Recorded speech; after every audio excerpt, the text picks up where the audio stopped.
جملہ کہہ رہا ہوں میرے بادشاہ کے فضائل میں. دنیا اس معراج کے قصوں میں بڑی جنت جہنم کی بات کرتی ہے کہ بادشاہ گزرے اور دیکھ رہے تھے جنت کو اور دیکھ رہے تھے جہنم کو. میرے اسی بادشاہ کے ساتھ میں بیٹھے سرکار موسیٰ کاظم میرے مالک میرے بادشاہ سے آگے کسی نے سوال کیا کہ مالک کہ میں بات کر رہا ہوں آپ کی شاہ جی آپ کی آپ عزاداروں کے حسینیوں کے. کہا مالک جنت کہاں ہے؟ سوال کیا اس نے. اور یہ پچھلے 2-3 دنوں میں نے کافی بار یہ روایت پڑھی. آج بس تمہید باندھ رہا ہوں میں اپنی عبادت کے لیے تو بادشاہ کے حضور ایک جملہ پیش کر رہا ہوں. مالک جنت کہاں ہے؟ جنت کا سوال کیا. مالک اپنے تخت پہ اپنی مسند پہ تشریف فرما تھے. ٹیک لگائی تھی. مالک نے ٹیک چھوڑی مسند سے اترے نالائن اقدس پہنی اٹھ کے کھڑے ہونے لگے. کہ بادشاہ میں نے تو سوال کیا آپ سے آپ نے تو سائل کو کبھی خالی نہیں بھیجا. مالک جنت کہاں ہے جنت؟ مالک مسکرا کے اپنی نالائن کی طرف اشارہ کر کے کہتے تمہاری جنت یہاں. ہائے ہائے ہائے ہائے شاباش. مولا زندگی کرے مولا یہ جنت نصیب کرے.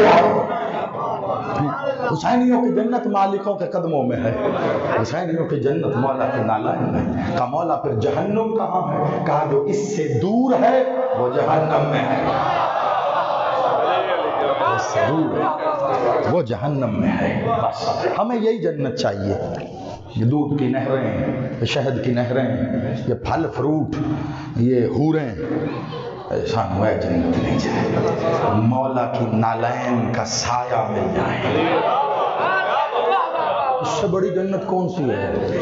اس سے بڑی جنت یہ چاہیے. اور خدا کی قسم میرے جس بادشاہ کی نالائن کو امت کا سایہ قرار دیا گیا اس بادشاہ پر وہ ظلم ہوئے.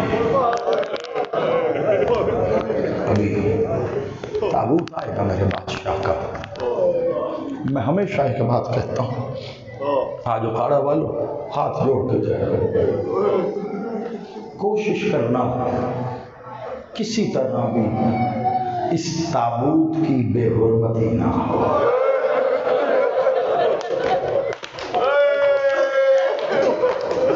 اس جنازے کو آرام سے سلام کرنا. بڑا زخمی ہے تیرا ایمان. اجرکم جزاکم. کیا نورانیت ہے مجلس میں خدا کی قسم. جب فضائل اتنے عرش کے ہو مسائل میں کیوں نہ گریا. آرام سے اور ہاتھ جوڑ کے کہہ رہا ہوں جس کی زندگی میں کوئی دعا ایسی رہ گئی ہو جو قبول نہیں ہوئی نا آج کوشش کرنا بڑے ادب سے اس امام کے جنازے کو باندھا دینا ہے. اور ایک بار آنکھیں بند کر کے کہتا اور موسیٰ کاظم کی پاک دادی اور حسین کی ماں تیرے اس بیٹے کے جنازے کو باندھا دیا جس کا جنازہ مزدور ہے. اجرکم جزاکم اللہ. بے شک یہی حق ہے کے لیے اس نام پر ہونے کا یہی حق ہے. ایک جملہ میرا یاد رکھنا.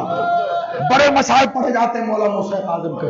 شاید یہ جو میں لفظ کہہ رہا ہوں یہ کسی مقتل کی کتاب میں نہ ملے. میں علم ذمہ پوری کر رہا ہوں. لیکن جتنے مقتل میں نے پڑھے نا شاہ جی وہ سارے مقتل پڑھنے کے بعد موسیٰ زیدی اس نتیجے پہ پہنچا ہے کہ جتنے ظلم کربلا میں ہوئے تھے وہ سارے اکیلے موسیٰ کاظم پہ ہوئے. کیا کوئی پڑھے اتنے ظلم ہوئے تیرے امام سے. مدینے جب آئے نا گرفتار کرنے کے لیے تو بادشاہ کو کہتے چلو بغداد. حاکم وقت نے بلایا. میرے بادشاہ نے انہیں دیکھا جانتے تھے کیا ہونے والا ہے. کہتے اگر اجازت دو تو اپنی بیٹیوں سے ملا. بس 2 روایتیں پڑھنی مجھے زیادہ زحمت نہیں. آپ کی آنکھوں نے وضو کر لیا ہے، آپ کے رخسار غسل کر لیں تو بس مجلس تمام ہے۔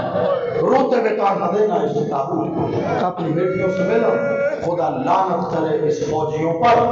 کہا نہیں ہم اجازت نہیں دے سکتے، کیا پتا آپ جاؤ اور واپس نہ ہو۔ جب یہ فوجی آ رہے تھے نا تو محلہ بنو ہاشم سے متصل دور ایک بازار تھا، بھیڑ لگ گئی۔ اسی بازار کا ایک شخص تھا جو بھیڑ دیکھ کے یہاں تک آ گیا، کہا تو انہیں جانے دے میں ضمانت دیتا ہوں۔ کہا تو کون ہے؟ کہا میری بازار میں کپڑے کی دکان ہے، مذہب سے میں یہودی ہوں۔ اگلا جملہ بہت سخت ہے حضرات، کہ مذہب سے میں یہودی ہوں۔ انہوں نے کہا یہ شیعوں کا امام، تو یہودی، اس کی ضمانت کی دے گا؟ کہا میں اور کچھ نہیں جانتا، 17 سال سے میری کیا دکان ہے، مجھے آج پتا چلا اس کی بیٹیاں بھی ہیں۔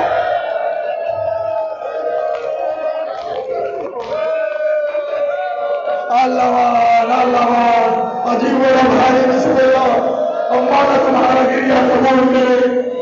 کہ مجھے آج پتا چلا اس کی بیٹیاں بھی ہیں، تیرا امام آیا گھر اپنی بیٹیوں کو ملنے کے لیے۔ صاحب میں جا رہا تھا، خدا کی قسم کسی بھی باپ کے لیے بڑا مشکل ہے بیٹیوں سے ودا لینا۔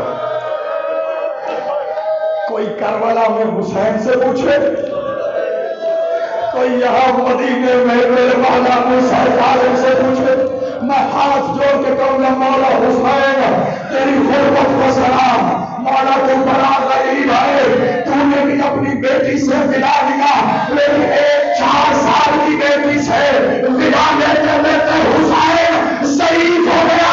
آمین موسیٰ کاظم 18 بیٹیوں، ماتم کا ماتم 18 بیٹیوں سے ودا لے۔ ایک ایک بیٹی کے سر پہ شفقت والا ہاتھ رکھا، بہت مشکل تھا، مولا تمہیں سلامت رکھے، بہت مشکل تھا بیٹیوں سے ودا لینا۔ شاہ جی 17 بیٹیوں کو ودا کر کے اپنے حرم کو کہا بی بی ان کو اندر حجرے میں لے کے جاؤ، لیکن عزادارو ایک بیٹی ہے، باپ کا دامن نہیں چھوڑتی۔ جانتے ہو کون سی بیٹی؟ کہ کم والی بیٹی ہے، کم والی تیری بیوی ہے، بابا کا دامن نہیں چھوڑ دیا ہے۔ اور بابا جا رہا ہے تو بتا کے جا کب آئے گا؟ کہا مجھے نہیں پتا۔ کہا پھر سر پہ ہاتھ رکھو۔ بابا نے سر پہ ہاتھ رکھا، یا کہا وعدہ کر آئے گا ضرور۔ بیٹی کے سر پہ ہاتھ رکھا، کہا بیٹی وعدہ کرتا ہے باپ آؤں گا ضرور۔ بس باپ نے وعدہ کیا، بیٹی نے جانے کی اجازت دی۔ عزادارو تم نے یہی سنا، شہادت کی روایت ضرور پڑھنی ہے مجھے، ہاں تابوت آئے گا، یہی سنا تم نے؟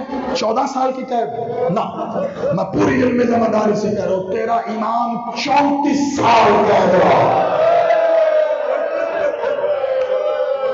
14 سال کی وہ آخری قید تھی جس سے شہید ہو کے بھی رہا نہیں ہوا۔ اجرکم اللہ، اجرکم، لے لو سانس، آخری روایت پڑھنی ہے مجھے، لے لو۔ 14 سال سنتے ہو نا تیرا امام رکوع کے حالت میں کیوں تھا؟ رکوع میں زندان اتنا تنگ ہے، نہ بادشاہ کھڑے ہو سکتے، نہ مالک لیٹ سکتے۔ 14 سال رکوع کی حالت میں، خدا لعنت کرے سندھی ابن شاہد پر، اس نے بڑا ظلم کیا مولا پر، اس نے زہر دیا مولا کو، بڑا ظلم کیا، اس میں بھی لعنت اس نے ظلم کروایا جس نے زہر دیا۔ اس سے ایک بار ایک شخص نے پوچھا تھا کہ تو مولا کا دربان رہا ہے، بتا 14 سال جب بھی تو زندان میں گیا تو ہمارا مولا کیا کہہ رہا تھا؟ کہتا میں جب بھی گیا 14 سال میں زنجیروں میں جکڑا ہوا، رکوع کی حالت میں ایک ہی آواز دیتا تھا، ہائے دادا سجاد۔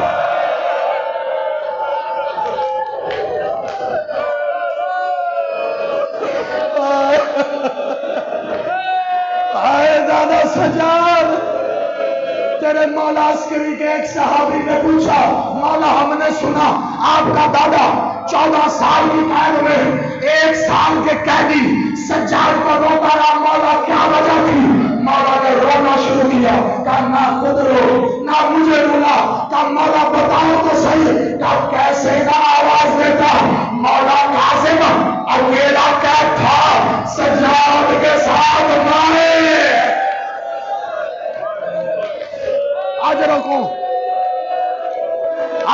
نادمان بس تھکنا نہیں ہے۔ آخری روایت خدا کی قسم بڑی مقبول مجلس ہے، جو میں دیکھ رہا ہوں کاش مولا تمہیں دکھائے۔ آج قابل حوائج کا قابل ہے، آج کوئی خالی نہیں رہے گا، جسے جو چاہیے آج مانگ لے گا، لیکن آخری روایت آ میں تجھے مولا کا وہ ظلم بتاؤں جو نہیں پڑھا جاتا نمبر سے، جو نہیں پڑھتے ذاکر، جو نہیں پڑھتے خطیب، کہ کوئی مر نہ جائے، لیکن میں ہاتھ جوڑ کے کہوں گا جو کرسی صدارت پہ بیٹھا اس کے دادا کے میں مظالم پر پردہ ڈال لوں، مجھ میں ہمت نہیں ہے۔ پوری روایت نہ بھی پڑھ سکا تو آدھی روایت سو آدھی 23 رجب کو تیرے مولا کو زہر دیا گیا، شہادت کب ہوئی؟ 25 رجب کو، 23 رجب 23 کی رات، 24 وہ رات، 25 تیرا بادشاہ زہر سے تڑپتا رہا۔ تھکنا نہیں ہے، بس تھکنا نہیں ہے، بڑا مظلوم امام ہے، زہر سے اور حوصلہ کر میرا بچہ، مولا تیری زندگی کرے۔ تیرا امام تم نے یہ سنا نا زنجیروں میں قید تھا، جانتے ہو زنجیریں کیسی تھی؟ سنو گے میں یہ ممبر پہ ہاتھ رکھ کے کہوں گا آج تک کاظم کے مسائل پڑے ہی نہیں گئے۔ زہر کتنا شدید تھا اور زنجیریں کیسی تھی؟ جب جسے زہر ملے تڑپتا ہے نا، زنجیریں ایسی تھی، تیرا امام تڑپ کے بائیں ہوتا تھا، دائیں والی زنجیر کھینچتی تھی، دائیں ہوتا تھا بائیں والی زنجیر کھینچتی تھی۔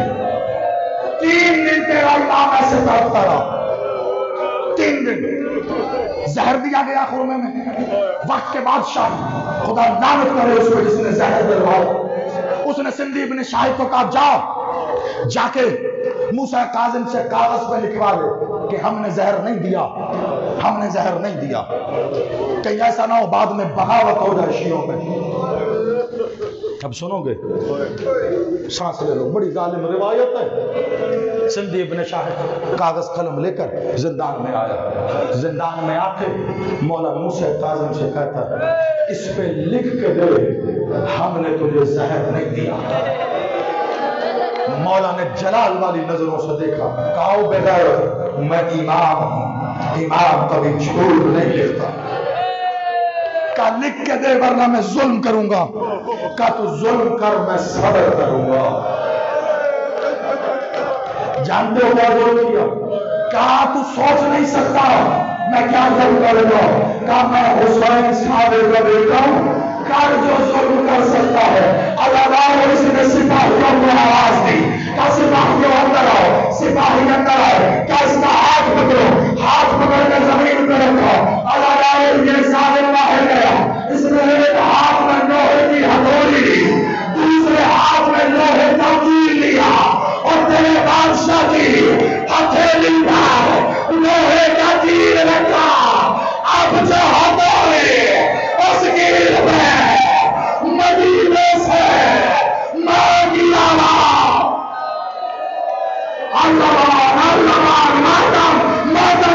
مدینے سے آواز آئی اور میرا بچہ اور میرا مولا بیٹی کو وعدہ کر کے آیا تھا، بائچہ سے امامت جب مدینے آیا اپنا خون والا بیٹی کے سر پہ رکھا، کہا بابا یہ کیسا اللہ